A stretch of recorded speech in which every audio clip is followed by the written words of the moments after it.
In this bonus episode, I've invited Brenden Kumarasamy, who is the founder of MasterTalk. He coaches ambitious executives and entrepreneurs to become top 1% communicators in their industry. He also has a popular YouTube channel called MasterTalk with the goal of providing free access to communication tools for everyone in the world. He talks me through his journey and the challenges he's faced along the way, but more importantly, he gives product managers like you and me some practical tips on how to improve your networking and public speaking skills. This is one of those episodes that gets you thinking about your career and how to go to the next level, and what you might want to practice during your shower. If you want to understand the joke, listen to this episode.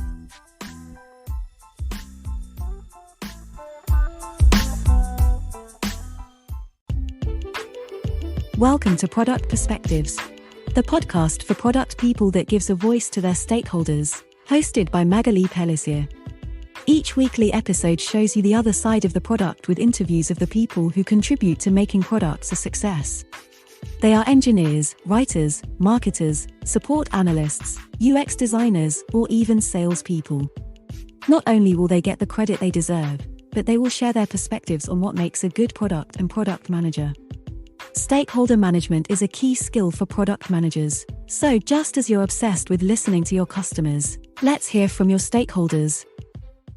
Thank you very much, Brenden, for being with me today. I'm quite interested in your journey so far because you've studied accounting, you then became a business transformation consultant, and now you're a public speaking coach. So how did you end up here? Yeah, it's a great way of starting the conversation, Magali. Thanks for having me. You're right. My journey was an odd one. I never wanted to be a communication coach. I didn't even know that was a career. All I knew is that I was good at math and I was bad at everything else. So when I went to business school, I studied accounting because I saw that as my way out. But then when I got there, I started doing these things called case competitions. Think of it like professional sports, but for nerds. So while other guys my age were playing baseball or basketball or football, I wasn't one of those guys. So I did presentations competitively, and that's how I learned how to speak. But then as I got older, I started coaching a lot of the students on how to speak, and that's what led to MasterTalk later in my career. Great. So do you wish you had done the sport or something else, or do you think this is where you were meant to be? Definitely believe this is where I've meant to be, for sure. Great. And what do you think has been the main challenge in your journey so far? I would say for me, Magali, the biggest challenge has been shifting my identity. Because my whole life, I never wanted to be an entrepreneur. That was too risky for me. I wanted to get a nice, stable job, have a great income. That's what I did. I worked with a lot of product teams at IBM. I was a technology consultant there, or a BTC, however they call it. And, I was doing really well. But the hardest decision I made in my life was to quit my comfy job, to quit that job and cut my salary by like 70% and do MasterTalk full time and give it a shot. And that by far was the biggest challenge that I gladly overcame. Yeah, thank you. And I can understand this because as product managers, we sometimes think, oh, should I launch my own company? But there are those golden handcuffs that we've got, stable job, income, and all of that. So launching your own company is definitely a brave step to take. So congratulations for that. Did you recover on your salary? Now, is your company fully profitable and all of that? It's all sinking, Magali. No, I'm kidding. I'm joking. I'm very fortunate, like I replaced my income very quickly and I do much better than I used to in corporate, and I'm very thankful for that. Great. So that means you're good. And that's why I invited you. So one of the things that was required to build your company is to build a network. And you've got a very strong network, in particular with senior leaders and executives. So how did you manage to build that network from scratch? Great question, Magali. So here's a concept that I teach on networking that I hope serves people. So here's the way that I see it. A lot of us, when we network, we have the wrong mindset, which is, how do I get everyone to like me? I go to this cocktail, go to this event, and I want every single person in my life to like. Well, let me bring some truth. Not everyone's going to like you, and that's okay. And better, you're not going to like everyone either. So here's the thought process I like to bring, Magali. Let's say we meet somebody new every few days, every 2 to 3 days, which is rare for most of us. Most people don't meet that many people. So in a year, let's say we meet 100 people and we live 50 more years. So if we're both 25, let's say we both live until 75, as an example. That means if you multiply 100 people by 50 years, you only get to talk to 5,000 people in a sea of 8 billion people. So the question we have to ask ourselves, Magali, is who do we want those 5,000 people to be? Because we don't get to talk to a lot of people. So my perspective is a strategy I call the value list. I make a list of the top 10 most generous people in the world in my network, and I use them to introduce me to the best people in their network. So how I built a strong Rolodex of senior leaders is I knew 2 or 3 of them that were really, really nice. I added a ton of value to them, and they started introducing me to other senior leaders until I had enough to build a business. Wow, that's brilliant. And I think it's the first time I really hear a proper like tactic like this to build your network, because there's always, go to those events and meet people and contact them on LinkedIn. But this is, I think, a really good piece of advice to also keep your focus, not try and talk to everybody. Absolutely. I can also tell you're very good at math from the calculation you've done. No, I just do the same math every time. That's why. Okay, so I'll be careful as well when you tell me some jokes. I'm like, okay, you have prepared that joke, then you just repeat it. You've just given some pieces of advice for what you have seen working for you. What is it that you've tried in terms of networking that definitely doesn't work? And maybe if it doesn't work for you, it won't work for people who listen. Or do you think it doesn't work for you, but it can work for other people? That's a fascinating question, Magali. There's a lot of things I've tried that definitely don't work. And there's some that could work, but I don't believe they're as efficient. Here's the big mistake is that, the whole idea that you should give so much to everybody and be generous. I agree, right? Like I try my best to be super generous. I share all my communication tips for free. But what I always like to say is being generous is not enough. Why is that? Because if we're generous to the wrong person, we're too generous to the wrong person, they'll just take advantage of us. And that's what happened when I was younger, because I'm just too nice. So I've always like add value all the time, say yes to every podcast, say yes to every opportunity. But what happens is like, wait a second, that person is not reciprocating, isn't really helping me back. So that's a big mistake I feel people make in networking. And instead, the solution is rather be generous to other generous people. That's the most effective strategy. Find out who are the most generous people in the world and just give to them. Because you can't give to everyone. There's this rule, I believe it's called the Dunbar's principle. That's what it is, where you can only actually maintain a strong relationship with 100 to 150 different people. And even that list seems a bit too much to me. So we're not actually trying to win a game where we win a million people here. We're trying to find the 100 to 150 people who will move our goals forward. What's another thing that doesn't work? Just going to events. Go to this cocktail, go to this bar. Who's there? Who's at the event? What if I don't like anyone at this event? What if this event isn't really the same topic as something I enjoy talking about? Then it's a waste of my time. So I'll give you a fun example. Let's say you like collecting pens, Magali. I would encourage you to not go to a bar. I would encourage you to go to a pen collecting conference, because everyone there loves collecting pens. So you're going to be able to nerd out. The conversations are going to be much easier. And that's really the key. It's targeted. And then the third piece is really people don't triple down on the people that are already good at their network. I feel a lot of people, and this is a mistake I made as well, is they would just jump from event to event instead of being thoughtful and saying, who are the best people? Because if I just pay attention to the best people, won't they just introduce me to all of their best people? And that's a strategy most people don't do. These are very good examples. Thanks. So, as I can see during your journey, you didn't know all of that from scratch. So, you've learned along the way. What else do you think has changed fundamentally between now and when you started? I love that you pointed it out because it's so true, Magali. I literally knew nothing. My parents were factory workers. I had zero relationships in the business world. Every job I got at PricewaterhouseCoopers, at IBM, and all these great companies was really earned. I really worked for it. And I made a ton of mistakes along the way. And that's how I got better really quickly. So I remember when I was 19, I had the craziest idea of emailing a ton of executives for coffee. I would just email the people at EY and KPMG and Deloitte and McKinsey, and I would just email them and see what would happen. And to my shock, they would respond back and say, "Hey, let's talk." And I would get really nervous. I had this oversized suit because I couldn't afford anything better. I had a book that I would carry around to look smart. And there was a couple of meetings that I missed. So I got there and I was outside of the coffee shop. I was early, but I waited like 7 minutes. She wasn't there. And I would say, "Hey, like I've been waiting here. Are you still able to make the meeting?" And then she'd email me back and say, "I'm in the coffee shop. Just come inside." And I was like, shit. So there's so many mistakes that I made along the way.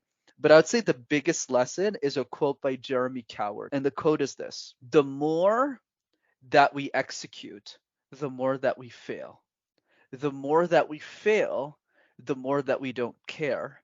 And the more that we don't care, the more we execute." So let me repeat that one again.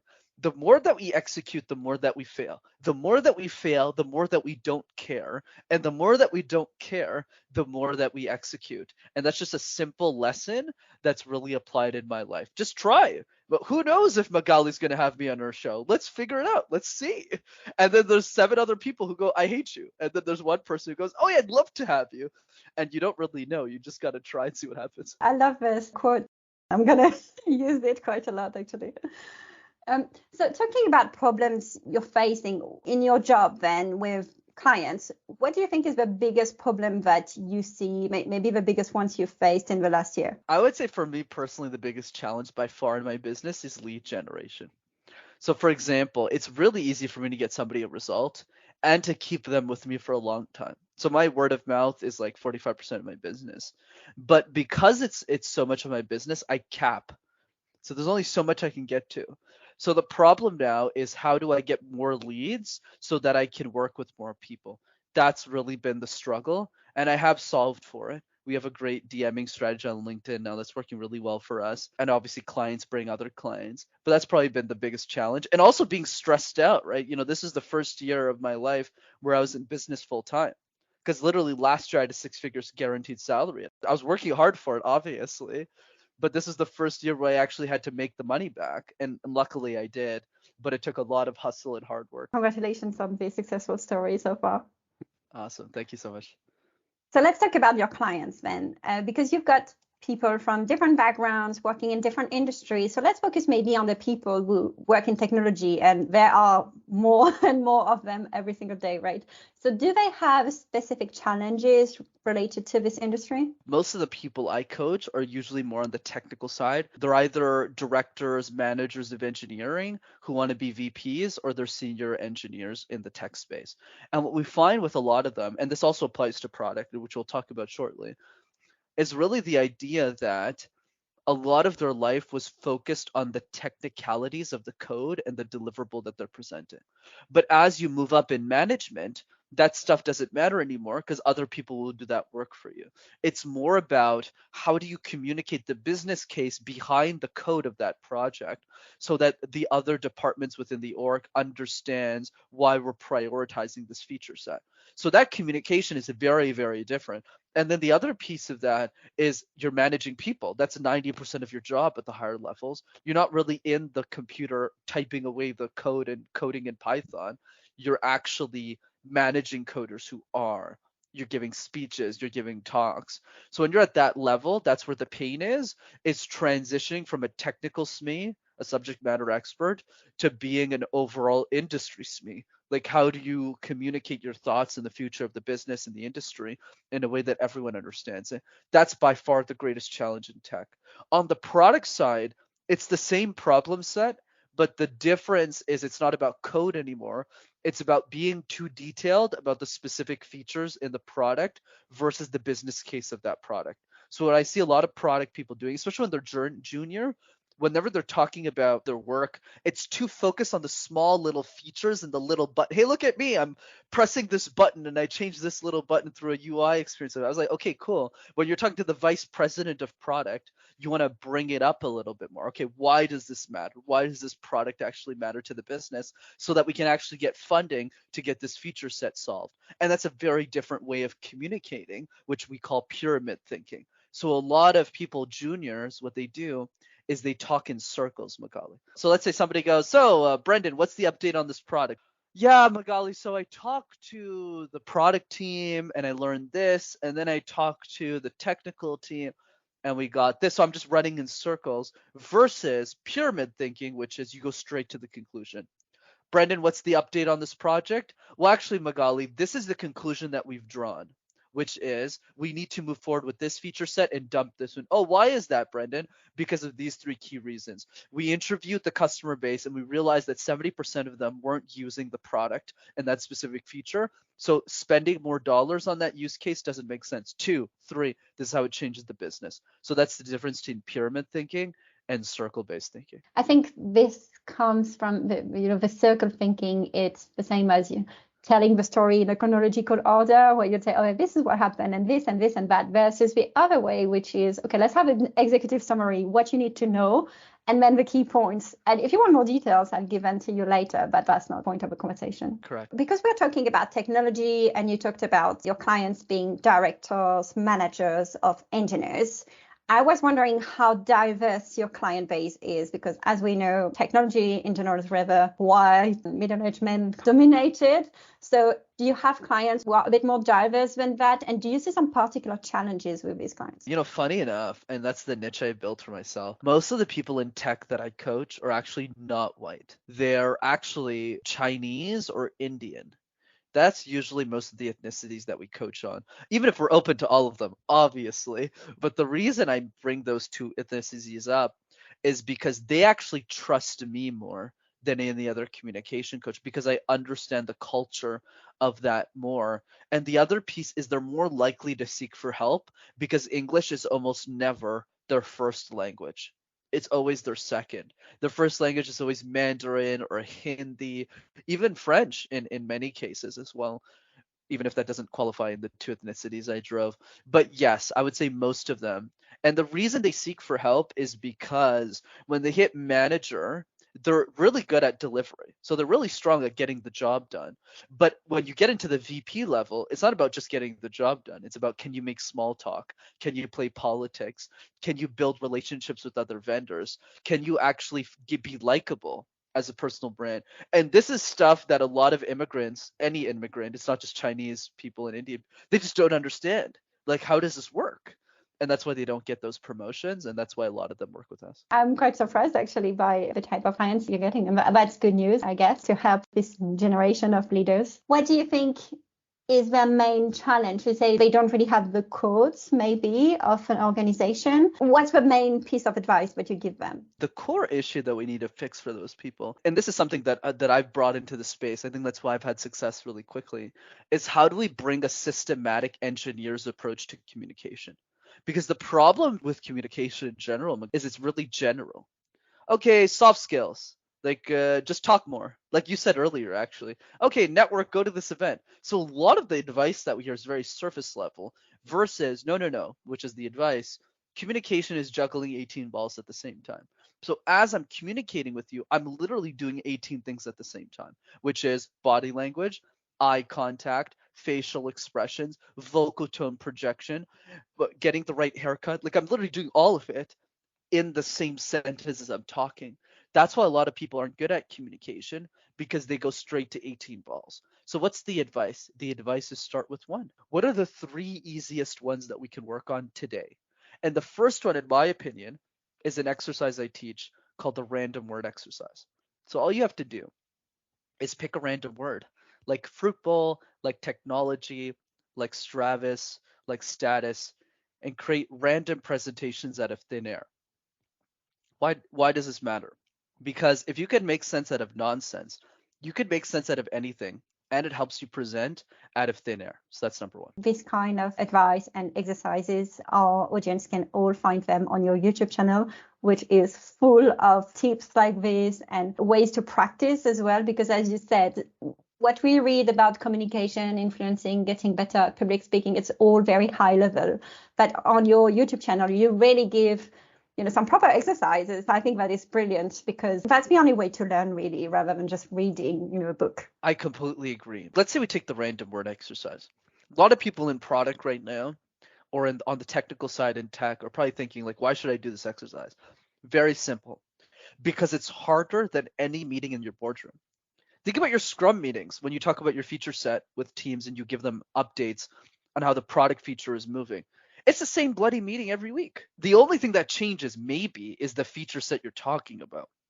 But other than that, it's the same people in the same room. Sure, if you're in a client facing role, like let's say you're working in product at IBM, you'll be interfacing with different clients, but you're pretty much creating the same product, just with different companies. Meaning that if you could talk about avocados or around product or around light bulb, you could do anything at the boardroom. That becomes a joke. And that's what prepares us for those opportunities. Right. So with all those tips and all those exercises, can you help me understand what is the added value from having you as a coach? Like, what do you do during coaching sessions that makes it different and more personalized than what you've got on YouTube?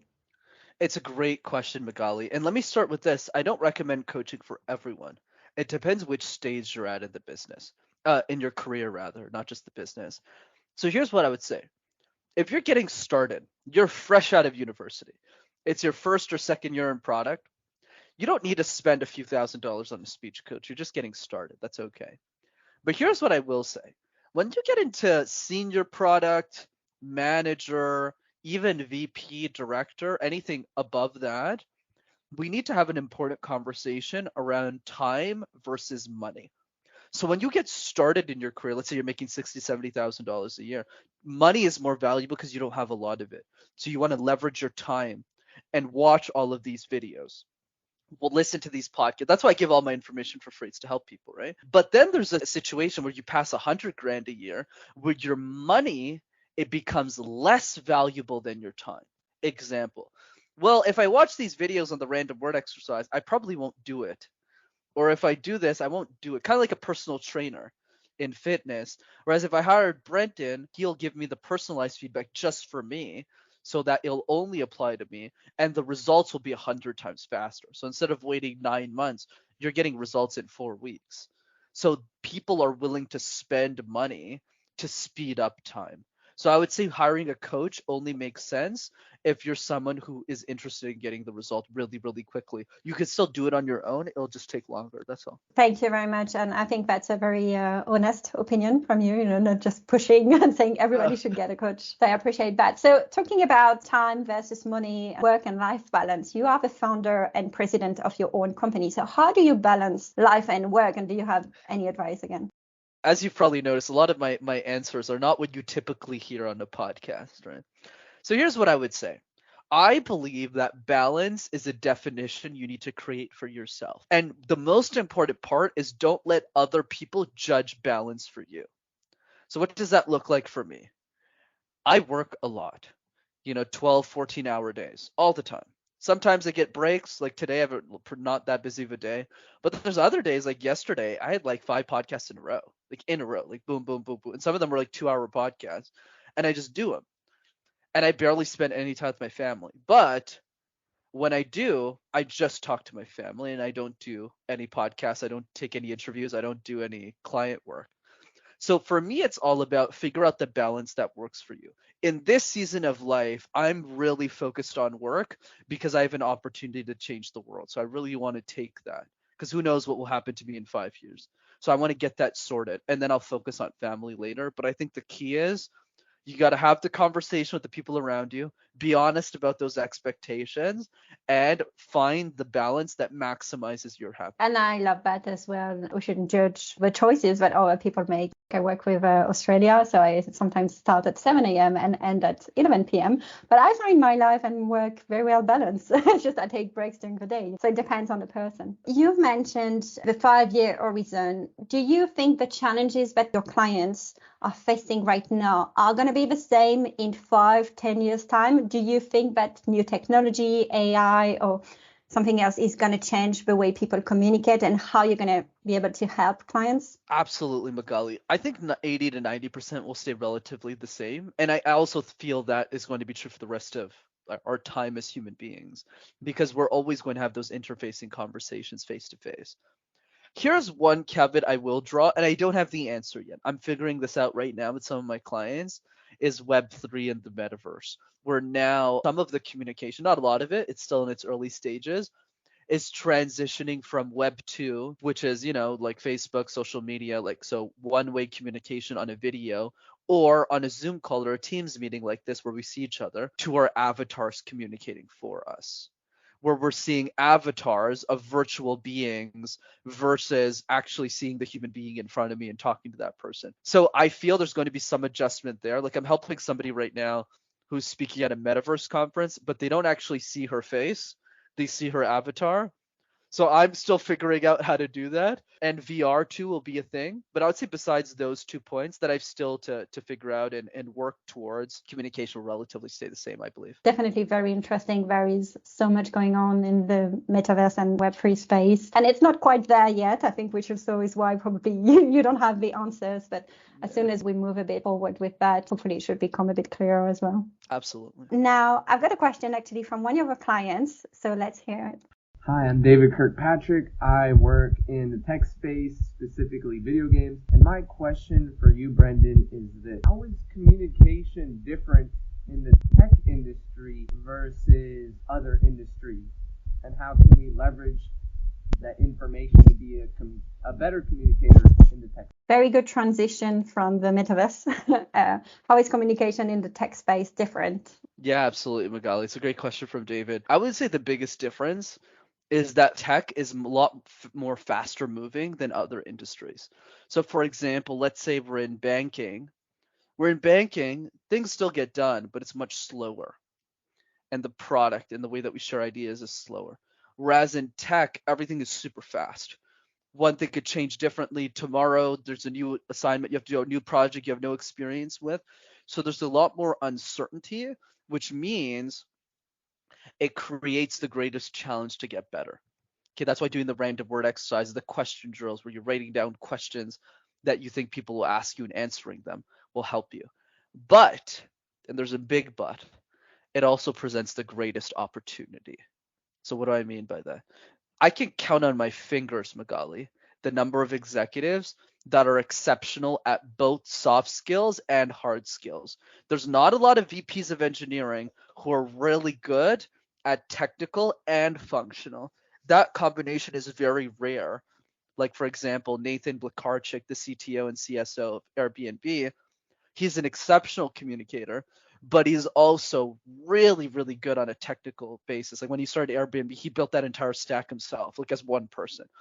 So that combination is rare. So even if it's harder to master communication in the tech space, because your meetings are always changing, the products are always changing, and the tech's always changing, if you can manage that chaos effectively, you will easily be one of the most well-known executives in the industry, and also, thankfully enough, one of the most well-paid as well. Since you're talking about that, who do you admire the most then in the tech industry? Is there one person who meets all your expectations in terms of technical expertise and communication style?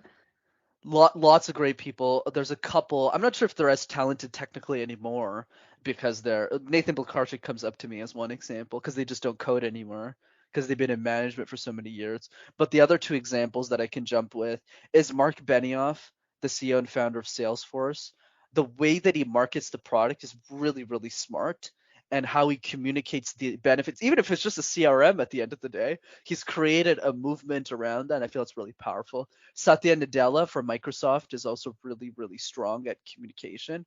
The way that he conveys his thoughts, his ideas is really powerful. And I really admire the way that he communicates in the tech space. I think these are great examples because both Salesforce and Microsoft products, they are products that some users are forced to use. And some people don't like them. Like, talk to a salesperson about entering the opportunities in Salesforce. They find it not something they want to do. They want to be selling. Or think about Excel, for example, that everybody loves Excel, but everybody hates it as well. So this is very interesting that there is such a vision and such a powerful message from those people. Is there a book, for example, or another resource that has been important in your career that has shaped it and you recommend for listeners? Absolutely. So the book is called Thirst by Scott Harrison. So Thirst by Scott Harrison. Scott Harrison's the CEO of Charity Water, which is a nonprofit he started to help people gain access to clean water. Why do I recommend that book? The reason I recommend it is because it's such a great example of someone who practically used storytelling as a skill to raise $700 million for his nonprofit. Charity Water is the largest nonprofit in America for water prevention, and it only started 15 years ago, 15 or 16 years ago. So I feel it's a great case study for all of us who want to make an impact with the products and the features or the technologies we're creating. Because if somebody who went from a nightclub promoter in his 20s, getting people drunk, to building literally one of the most important nonprofit organizations of our era with technology and modern branding, then I feel it's worth the read. Thank you. I had never been recommended that book. I've never heard of it. So great suggestion. So I like to end the interview on something a bit like friendly. It's like fire questions. So I'm going to make 2 suggestions and you pick one of them. Let's do it. YouTube or LinkedIn? That's a tough one. YouTube. I would say, I mean, look, I get a lot more business off LinkedIn. I'm not going to lie about that. But YouTube is more about longevity and legacy. The problem with LinkedIn is in 5 years, it might be irrelevant because you don't see what I posted 2 months ago. But YouTube, my content lives forever. That's why I'm a bigger fan of YouTube by a slight margin. In person or remote? In person for sure. Getting lunches with people, giving people high fives, hugging them. I would rather be in person with you and eat a croissant and do an interview with you, Magali, than be virtual for sure. Yeah, definitely. I think we haven't told people where you are. You're in Canada, Montreal. right? Yeah. Do you speak French? Oui, absolument, of course. Right. Okay. Well, startup or enterprise? You know, it's funny. I started enterprise because I thought I was going to work at IBM my whole life. But startup is more fun because you get to create something new that hasn't existed before. And I think that's more interesting than making a ton of money. Individual or team? Team for sure. The bigger the dream, the better the team. That's a quote that my leadership coaches always tell me. So you had a coach yourself? Oh yeah, and I still do. I believe the best coaches have coaches. Like if you're not investing yourself in yourself, you shouldn't ask other people to invest in you. That's a big principle I have. It's been a fantastic interview. You're absolutely amazing at public speaking. I loved your answers. I'm very impressed because you just seem to have all the answers in your head and doing so many things at the same time when you speak, as you just said. So can you leave me with one tangible next step that listeners can take back to their business, maybe, for themselves and also for their company to be better at communicating, for being better leaders? Very simple, Magali. Book 15 minutes in your calendar every single day to do all the exercises we talked about. Let's recap. The random word exercise. It only takes 5 minutes to do that. Pick 5 words: tissue box, dress, trophy, create random presentations. People who say they don't have 15 minutes, I always ask them, do you shower every day? And if you do, you got 15 minutes there. So do it. That's one. Number 2, the question drill. Every single day for 5 minutes, ask yourself, what is one question that you feel the world would ask you about your expertise? The reason I'm able to answer questions very efficiently is because I've answered them 300 times. The same question over and over and over again. That's why I'm able to do it better. So that's what I encourage people to do. And finally, number 3, video messages. Send video messages when it's people's birthday. Just wish them a great day. That's it. Or to people that you love, to just show gratitude for them and having them in your life. If you do that for 15 minutes every day, I promise you in 30 days, you'll be a very different person. Great. About number 2, do you mean that I ask the same questions as everybody else? But here's the trick. What is the one question that nobody's ever asked you? So what I want to drive, it's good that I get the same questions all the time, and I'll answer that because that's what adds the most value to people. Because it's like, okay, well, you don't want to ask me what my favorite fruit is. It's not going to help people. You got to ask the right questions. I would say there's a lot of questions I probably haven't been asked, and I probably shouldn't be asked, but I'm happy to answer it. I mean, the one question I rarely get is, why do I still live in my mother's basement, even if I have a really successful business? Well, I didn't know that fact, so I couldn't ask, definitely. So what's the answer? The answer is, people don't realize, Magali, how short life is. Right? So especially when we think about our parents, like my dad died 3 years ago. So she's already in her late 50s. She might live 10 years, 50 more years, who knows? So for me, it was really important in my life to say, I want to stay near her. So I pay all the bills. She's retired now. She just lives her life and enjoys it. So I want her to have a really good life so that when she leaves, I won't live with any regret. Whereas a lot of my friends, they move out really quickly, they go to a different country. So when their parents pass, it's really tragic because they didn't spend that time with them. And I don't want to live with that regret. So there's the answer.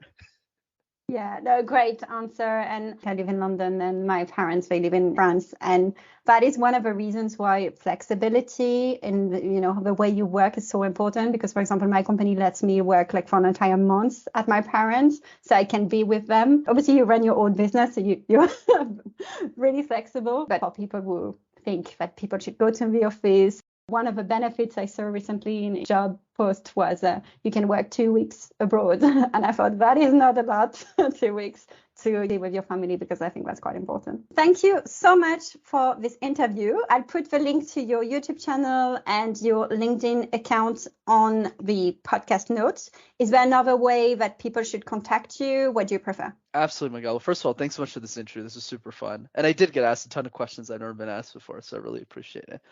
I would say the last way to keep in touch is my workshop. So I do a free workshop every 2 weeks on communication and public speaking. And it's over Zoom. It's free. It's live. It's interactive. And if you want to register for that, go to rockstarcommunicator.com. That's a great name. We got lucky with it. It wasn't taken. Yeah, it was it's $10 a year. It was like, boom. Great. Perfect. Thank you so much. Thanks, Magali. Thank you everyone for taking the time to listen to this podcast. If you enjoyed this episode, please share it with your friends and colleagues, and rate it on your favorite podcast platform. If you have suggestions for topics and guests, or any feedback, you can write to Magali Pelissier at hotmail.fr.